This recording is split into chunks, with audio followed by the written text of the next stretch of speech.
नमस्कार, IVN OPD में आपका बहुत बहुत स्वागत है। मैं सुमति सक्सेना लेके चलती हूँ आज आपको स्त्री रोग विशेषज्ञ डॉक्टर तृप्ति बंसल के पास, जो कि सुमित्रा आई केयर एवं मैटरनिटी सेंटर की डायरेक्टर हैं। आज हम आपको स्त्रियों से रिलेटेड कुछ रोगों के बारे में भी बताएंगे और कुछ लोगों के सवालों का जवाब भी देंगे। डॉक्टर तृप्ति बंसल आपके साथ। तो डॉक्टर तृप्ति बंसल, बहुत बहुत स्वागत है आपका।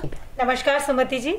मैं सबसे पहले धन्यवाद देना चाहूँगी आपको और IBN भारत को कि इस लॉकडाउन के समय आप लोग आई सल्यूट यू ऑल कि इस समय जब भारत के सारे लोग अपने घरों में बंद हैं और आप लोग और हम डॉक्टर, सफाई कर्मचारी, ये सब जो है काम पे निकले हुए हैं, तो I salute you from my bottom of my heart. Ma'am, सबसे पहले अगर हम बात करते हैं हाँ। तो वो ये है, आजकल की दिनचर्या के हिसाब में जो लोगों को दिक्कतें आ रही हैं, जी, उसके लिए क्या करना चाहिए?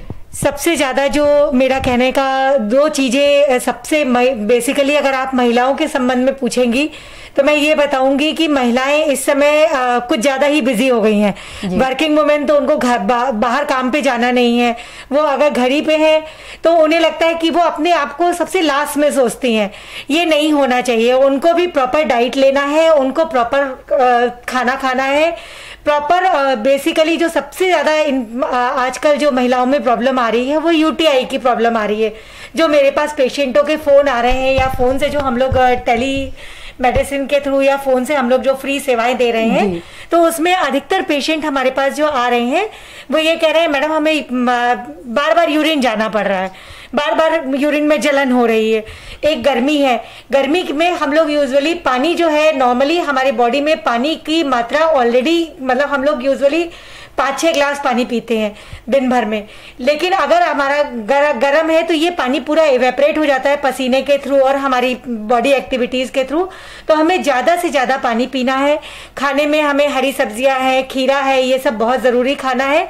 और हमें काम के साथ साथ बच्चों को, ठीक है हम सबकी, मतलब सबका लॉकडाउन है, everybody is sleeping, everybody is doing their, अपने अपने काम कर रहे हैं, बट वो कोई नहीं सुन रहा है। सोच रहा है जो किचन में मम्मा बैठी है या जो किचन में महिला है वो सबसे पूछे, बेटा कुछ ला दूं खाने को, झाड़ू पोछे वाली नहीं आ रही है। मतलब सारे परिवार को मिलके काम करना चाहिए। बेसिकली मेरा एक जनरल पब्लिक को ये अवेयरनेस फैलाने का है। और पानी, उनको अपना खुद का ध्यान बहुत जरूरी है, पानी का बहुत ध्यान रखें, पानी खूब पिएं। एक महिला है, ये इनका कहना है कि इन्हें ल्यूकेरिया की दिक्कत होती है, इसके लिए क्या करना चाहिए? देखिए, ल्यूकेरिया जो होता है, ये कोई ल्यूकेरिया कोई प्रॉब्लम नहीं है। ल्यूकेरिया नॉर्मली हमारी बच्चेदानी में एक सफेद, मतलब हेल्दी जो होती है उसमें सफेद पानी जो आता है वो नॉर्मल, एक अगर वो ट्रांसपेरेंट है या नॉर्मल है तो इट्स अ नॉर्मल थिंग।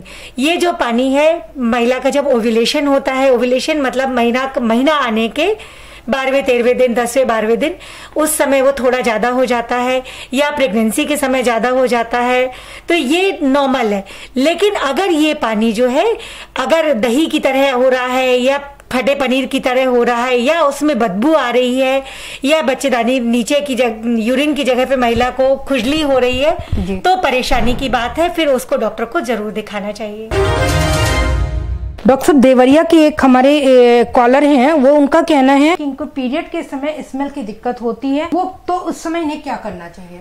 देखिए, पीरियड्स के समय जो स्मेल की दिक्कत होती है वो इसलिए होती है कि जो हमारा पीरियड के बाद जो ब्लड निकलता है वो अगर ऑक्सीजन या बाहर हवा के संपर्क में आता है तो उसमें ऑटोमेटिकली चेंजेस होते हैं, उस वजह से स्मेल की प्रॉब्लम आती है। तो इसमें मैं ये उसको सजेस्ट करूंगी कि वो बार बार, जितने बार वो बाथरूम जा रही है उतने बार वो एक तो पानी से, अगर मान लीजिए, हम ये नहीं कहेंगे कि सेवलॉन से धो या इससे धो, क्योंकि वो देवरिया में है, वहां पता नहीं उसके पास क्या अवेलेबिलिटी है क्या नहीं, साफ पानी से नीचे का हिस्सा धो ले और हर 2 घंटे में पैड बदले, जो कि नॉर्मली किसी भी महिला को या कहीं किसी किताब में या कहीं लिखा हुआ नहीं है कि आपको कितनी देर में पैड बदलना है, या किसी पैड सैनिटरी नैपकिन को आप अगर उसको पढ़ेंगे तो उसमें भी शायद मेरे को जहां तक ध्यान आ रहा है कि उसमें भी ये लिखा नहीं है कि कितनी देर में, हर 2 घंटे में महिला को अपने सैनिटरी नैपकिन जरूर बदल लेना चाहिए और कपड़े का इस्तेमाल बिल्कुल ना करें।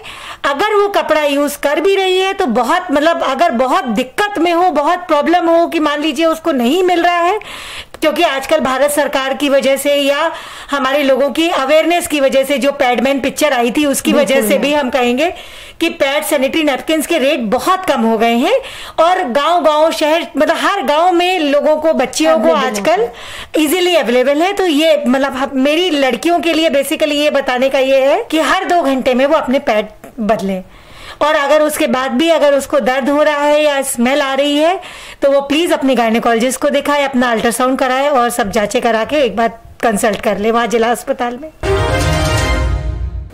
एक और कॉलर हैं, उनका कहना है मैम कि महिलाओं में अक्सर पेट में दर्द की समस्या बनी रहती है, इसके लिए कोई विशेष कारण होता है? पेट में दर्द वो महिला के एज और बहुत सारे कारण होते हैं जी। पेट में दर्द पीआईडी पेल्विक इन्फ्लेमेटरी डिजीज की वजह से हो सकता है, यूटीआई की वजह से हो सकता है, कोई स्टोन की वजह से हो सकता है, उम्र की मतलब महिला की एज के अकॉर्डिंगली मतलब वो हम लोग डिटेक्ट करते हैं। अगर वो डायबिटिक है तो we have to see each and everything, हमें सारे पैरामीटर्स देखने चाहिए एंड उसके अकॉर्डिंगली हमें उसका जांच करनी चाहिए।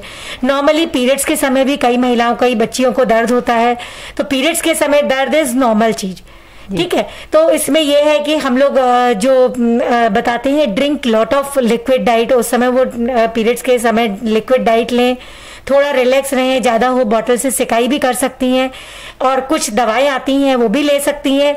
लेकिन उसके अलावा अगर उसको पीरियड्स के बाद मतलब बाद में भी बहुत ज़्यादा प्रॉब्लम हो रही है या वो डायबिटिक है या उसको एकदम असहनीय पीड़ा हो रही है, दर्द बहुत ज़्यादा हो रहा है एकाएक, तो उसके लिए उसको अल्ट्रासाउंड करा के सारी चीज़ें, एंडोमेट्रियोटाइटिस की प्रॉब्लम हो सकती है प्लस स्टोन की प्रॉब्लम हो सकती है, तो we have to do investigation for all these.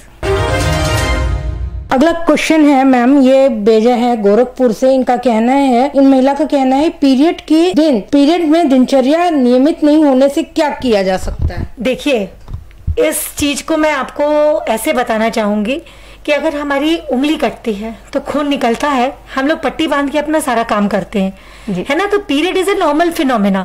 हम पीरियड्स को अपनी दिनचर्या से क्यों उसको जोड़ते हैं कि हम पीरियड से हो गए तो हम बैठ जाएंगे? वो पुराने जमाने में होता था एंड वो इसलिए मतलब उसका वो छोड़ दिया जाए, उस पर डिस्कस ना किया जाए। जी बिल्कुल। जो आज के जमाने में जो मतलब आज जो रिसर्चर्स हैं, सब चीजें हैं, तो उसके अकॉर्डिंगली ये नॉर्मल चीज है। 10 to 15 ml 50 ml ब्लड जो है हमारी बॉडी से जाता है and it's a quite natural phenomena. इससे ये देखिए आप, ये कितनी अच्छी चीज है, उससे एक लड़की माँ बनती है, सृष्टि को एक नया जन्म देती है। तो उसको इस चीज के लिए ये नहीं सोचना चाहिए कि अरे मेरे पीरियड हो गए तो मैं भगवान को नहीं छूऊंगी या अचार छूने से गंदा हो जाता है, ऐसा कोई नहीं है। ये दिस इज ऑल मिथ। मैं यही कहूंगी कि जैसे नॉर्मल आप लोग सारा काम करते हैं उसी तरह अपना काम करिए।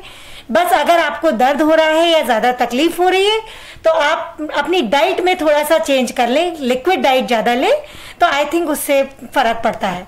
प्लस आपको एक मैं छोटी सी टिप जो यूजुअली मैं सभी हर इंटरव्यू में या हर उसमें मैं बताती हूँ अपने पेशेंटों को कि गुड़ खूब खाया करें, या और जो फल रखने से काले हो जाते हैं। यूजुअली जो हम लोगों को अधिकतर जो तकलीफ होती है वो खून की कमी महिलाओं में, हमारे यहाँ भारत में अभी भी अनीमिया से पीड़ित महिलाएं बहुत ज्यादा हैं। इंस्पाइट ऑफ हमारे भारत सरकार ने बहुत फ्री आयरन टैबलेट और सब कुछ करने के बावजूद भी बहुत प्रॉब्लम है अनीमिया की हमारे, it's very common in India. तो मैं ये कहूंगी कि यूजुअली घर में खाना खाने के बाद अगर वो मिठाई हम लोग खाने के बाद मिठाई खाते हैं तो मिठाई खाने की जगह गुड़ खाएं। गुड़, jaggery is a very good source of iron.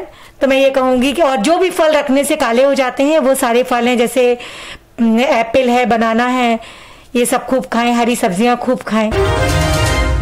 Gurgaon का है, बच्चेदानी में कैंसर के लिए क्या करना चाहिए, क्या इसकी कोई वैक्सीन है? देखिए बच्चेदानी का कैंसर 2 तरीके का होता है। बच्चेदानी का कैंसर मतलब कि केवल एक बच्चेदानी में कैंसर नहीं, बच्चेदानी का कैंसर एक बच्चेदानी के 3 बेसिकली जो बच्चेदानी का कैंसर होता है वो 3 प्रकार का होता है। एक बच्चेदानी के मुंह का, गर्भाशय के मुंह का कैंसर होता है, एक एंडोमेट्रियम का कैंसर होता है, और एक उसकी जो मसल्स होती हैं उनका कैंसर होता है। तो एंडोमेट्रियल कैंसर अलग होता है जो कि उसकी मेम्ब्रेन में होता है, मसल में होता है, वो लियोमायोसार्कोमा कहलाता है। और बच्चेदानी का मुंह का कैंसर जो होता है उसको कैंसर सर्विक्स कहते हैं, हाँ। है ना। और बच्चेदानी और ओवरी का कैंसर अलग अलग होता है, तो उसमें कंफ्यूज ना हो, अंडेदानी और बच्चेदानी का कैंसर अलग अलग है। बच्चेदानी के मुंह का कैंसर जो है इंडिया में बहुत कॉमन है, और ये बहुत सारे कॉजेज होते हैं इसके, जैसे आपका अर्ली मेनार्की हो गया। अर्ली मेनार्की मतलब महीना जल्दी आ जाना, अर्ली मैरिज हो जाना, मल्टीपल सेक्स पार्टनर होना, जल्दी अगर शादी हुई है तो उसके बाद जल्दी जल्दी बच्चे होना, plus pi pelvic inflammatory disease कई दिनों से है, मरीज अगर एचआईवी से पीड़ित है या कोई और सुपर इम्पोज इन्फेक्शन है, एक एचपीवी वायरस भी है जिसकी वजह से बच्चेदानी का कैंसर बहुत कॉमन है। और इसका जो डायग्नोसिस होता है 4 तरीके से होता है। इसमें एक हम लोग एक जो नॉर्मल जो सबसे कॉमन टेस्ट होता है वो हम लोग पैप स्मीयर कराते हैं जी। उसके अलावा एक एचपीवी टेस्ट होता है, और एक होता है VIA, that is visualisation of cervix under acetic acid, and एक होता है VILLI, that is visualisation of cervix under Lugol's iodine. वो गायनेकोलॉजिस्ट ही देखती हैं, एंड उसके अकॉर्डिंगली उसको हम लोग क्लासिफाई करते हैं बेसिकली। इसके अलावा अगर हमको लगता है कि VIA या VILLI में जब हम लोग करते हैं तो उस समय हम लोग पंच बायोप्सी भी ले लेते हैं और फर्दर इन्वेस्टिगेशन डायग्नोसिस करने के लिए। और सर्विक्स सर्वाइकल कैंसर की वैक्सीन जो है, बिल्कुल आपने सही कहा, वो डेवलप हो गई है। और प्लस हमारे यहाँ भारत में आई थिंक पंजाब और राजस्थान की सरकार ने उनको, दिल्ली की सरकार ने, दिल्ली, पंजाब या Rajasthan, I am not 100% sure, लेकिन कहीं पे ये फ्री लड़कियों को दी जा रही है। ये 10 साल से लेके 10 साल की लड़की से लेके 60 साल की महिला तक को लगाई जा सकती है ये वैक्सीन। इस वैक्सीन के 3 डोजेस होते हैं, एक 0, उसके 1 महीने बाद और 6 महीने बाद। इसमें 2 बेसिकली जो आजकल जो सबसे ज्यादा चल रही है, एक सर्वेरेक्स है और एक और वैक्सीन है। तो उसमें ये लोग अपने HPV के जो स्ट्रेन्स होते हैं उनको ये कवर कर रहे हैं। राजस्थान की हैं, इनका कहना है मेरा वजन बढ़ रहा है, क्या कारण हो सकता है? तो इसमें सबसे पहले जो इन लड़कियों में आजकल जो बहुत कॉमन चीज हो रही है PCOD, पॉलीसिस्टिक ओवेरियन डिजीज। इसमें ओवरी में एक से ज्यादा अंडे, मल्टीपल अंडे बन जाते हैं, और उस स्थिति में क्या होता है कि अंडे बनते तो हैं, लेकिन वो मतलब जो हम लोग लेमैन मरीजों को समझाते हैं वो ये है कि अंडा बनता है लेकिन वो फूटता नहीं है। तो उसमें महीना उनका इरेगुलर हो जाता है। कभी कभी कुछ लड़कियों में फेस पे बाल हैं, हाथ पाँव में बाल नॉर्मल से ज़्यादा आ जाते हैं, पेट पे बाल आ जाते हैं, वज़न बहुत ज़्यादा बढ़ जाता है। तो इसका जो मेन जो तरीका होता है वो सबसे सिंपली एक अल्ट्रासाउंड कराएं, पीरियड्स की हिस्ट्री लें, पीरियड्स अगर आपका वो अपना पीरियड देख लें कि हर महीने बिल्कुल तारीख के तारीख आ रहा है कि नहीं। तो और सबसे अच्छा तरीका यही है कि आप अल्ट्रासाउंड करा लेंगे तो आपको PCOD नॉर्मली 90% डायग्नोस हो जाता है। और इस कंडीशन में हम लोग अगर मान लीजिए PCOD की पेशेंट है और उसका ट्रीटमेंट नहीं हुआ, प्रॉपर ट्रीटमेंट नहीं हुआ, तो आगे जाके उसको बच्चा कंसीव करने में भी और सारी चीज़ों में भी दिक्कत हो सकती है। तो मैं ये सजेस्ट करूंगी उस महिला को भी, बच्ची को भी, प्लस जो भी हमारे सुनने वाले हैं उनके लिए, कि कभी भी अगर पीरियड इरेगुलरिटी है किसी भी बच्ची में तो एक बार आप अपने गायनेकोलॉजिस्ट को जरूर दिखाएं। एक अल्ट्रासाउंड, बेसलाइन अल्ट्रासाउंड बहुत जरूरी है।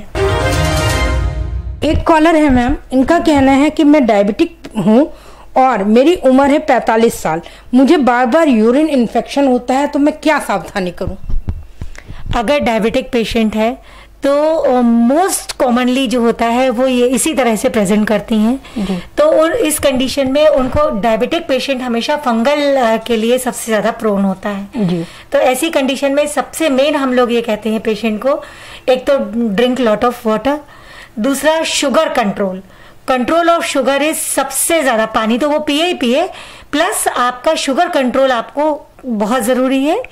एक टेस्ट होता है HbA1c जो कि 3 महीने की शुगर बताता है, तो वो ज़रूर करा लें।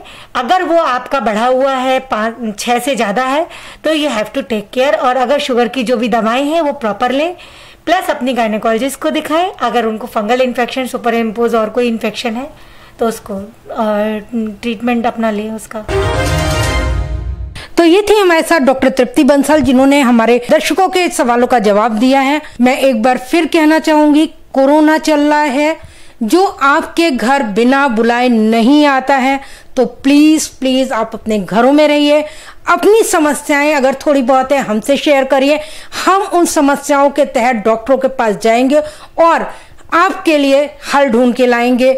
हम लोग काम पे हैं, तो प्लीज अपना ख्याल रखिए और स्वस्थ रहिए, सचेत रहिए और घरों में रहिए।